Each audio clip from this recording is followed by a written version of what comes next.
ربنا انفعنا بما علمتنا رب علمنا الذي ينفعنا رب وفقنا ووفق أهلنا وقرابات لنا في ديننا.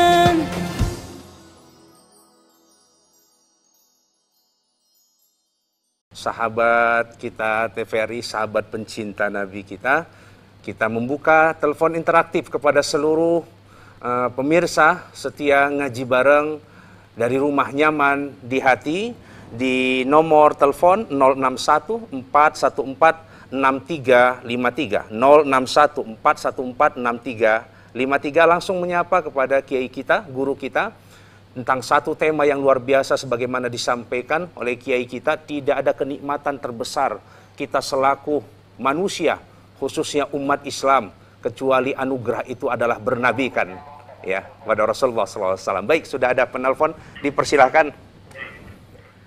Assalamualaikum. Waalaikumsalam warahmatullahi wabarakatuh. Bapak, dengan siapa, dari mana Bapak? Dengan Abu Hanifah, Pak, dari Medan. Min fadlikum, Bapak Abu Hanifah. Fadal, silakan langsung kepada kiai kita. Ya. Fadal.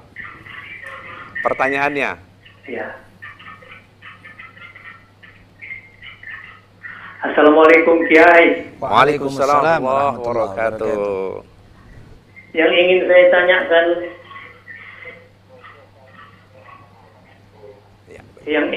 tanyakan, Silakan. Tanda kita mencintai Rasul. Ya. Sudah cukup, Pak? Fadal. Ya, tapi kita membiarkan istri kita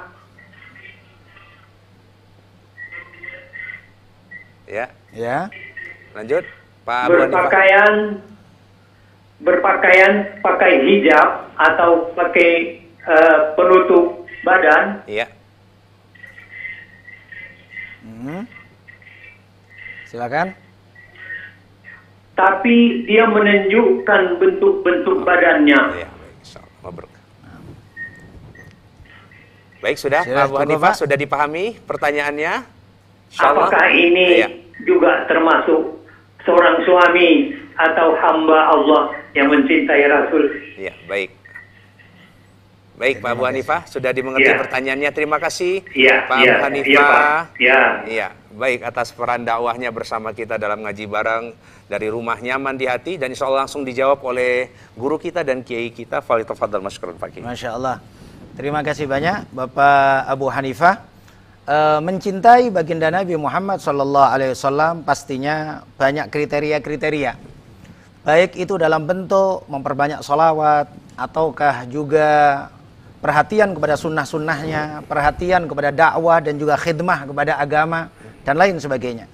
Dan di antara hal yang terpenting juga di dalam bentuk cinta kepada Rasulullah SAW adalah perhatian kepada keluarga. Karenanya Rasulullah SAW di antara pesan terakhir beliau sebelum wafat, as-salah wa ma malakat aimanukum. Salat, dan juga tanggung jawab kalian, keluarga, anak, dan lain sebagainya. Maka pastinya seyogianya menjadi kewajiban yang utama bagi seorang muslim untuk memperhatikan putrinya, anaknya, istrinya di dalam berpakaian. Namun pastinya dalam kekeluargaan pasti ada beberapa macam kendala dan berbagai macam hal-hal yang mungkin sulit untuk dilakukan oleh semua keluarga. Namun bukan berarti hal tersebut menjadikan seseorang tidak cinta kepada Rasulullah SAW karena istrinya melakukan hal-hal yang dilarang oleh agama. Yang menjadi titik permasalahan adalah apakah suami sudah berusaha semaksimal mungkin. Sebagaimana tak ubahnya ketika kita berusaha semaksimal mungkin dalam hal-hal yang bersifat materi dan duniawi. Sehingga dahulu ada seorang penyair, Al-Imam Syafi'i, mengatakan, Abunayya inna minar rijali bahimatan fi suratir rajulis sami'il mubsiri fatinun bikulli musibatin fi malihi wa idha usiba bidinihi lam yash'uri. Terkadang ada sebagian orang, dia cerdas di dalam musibah urusan materi, namun dia membiarkan musibah dalam urusan agama di dalam keluarganya. Hal yang semisal ini pastinya tidak bisa diterima dan tidaklah disebut sebagai cinta kepada Rasulullah Sallallahu Alaihi Wasallam dan orang soleh. Dan berapa banyak disebutkan nanti di hari kiamat orang yang baik, orang soleh, orang ahli ibadah, dia akan masuk surga tapi ditarik lagi oleh keluarganya karena membiarkan keluarganya bermaksiat dan bodoh di dalam agama. Baginda Nabi Muhammad Sallallahu Alaihi Wasallam bersabda, "Ma laqiyallaha 'abdun bi dzambin a'dhama ba'da syirki billah min jahalati ahlihi bi umuri dinih." Tidaklah seorang hamba berjumpa dengan Allah Subhanahu wa taala dengan dosa yang lebih besar setelah syirik kepada Allah, musyrik kepada Allah. Dosa akan ridhonya dia, akan kebodohan keluarganya tentang agamanya. Maka di sini kewajiban kita sebagai kepala rumah tangga untuk memperhatikan agama istri kita, anak kita. Namun bukan berarti kalau kemudian istri kemudian tidak baik, maka dipastikan suami pasti gagal di dalam berdakwah. Tidak bisa. Kita ambil contoh ringan, mohon maaf, Nabi Lot, istrinya juga ternyata tidak salihah dan juga kena azab dari Allah Subhanahu wa taala. Bukan berarti Nabi Lot kemudian gagal di dalam berdakwah. Maka di sini yang terpenting adalah usaha maksimal yang dilakukan oleh seorang suami dan kepala rumah tangga menjadi kewajiban teristimewa.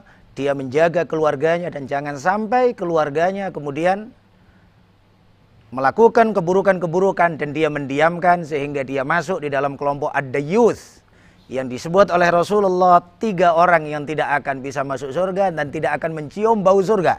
Sedangkan bau surga bisa tercium dari jarak 500 tahun perjalanan. Di antara yang disebut Rasulullah adalah ad-dayyuth alladzi yuqirrul khubtha fi ahli baitih, yaitu orang yang membiarkan kebobrokan akhlak, keburukan, kemaksiatan di tengah rumah tangganya. Masya Allah, minta maaf. Allah. Fadzakir innama anta mudzakir. Inilah tugas kita, Bapak Abu Hanifah dan seluruh ayah-ayah, abi-abi yang dianugerahkan ya dalam doa kita, Rabbi habli minal salihin. Insyaallah dianugerahkan kesolehan terhadap anak generasi zuriyah kita.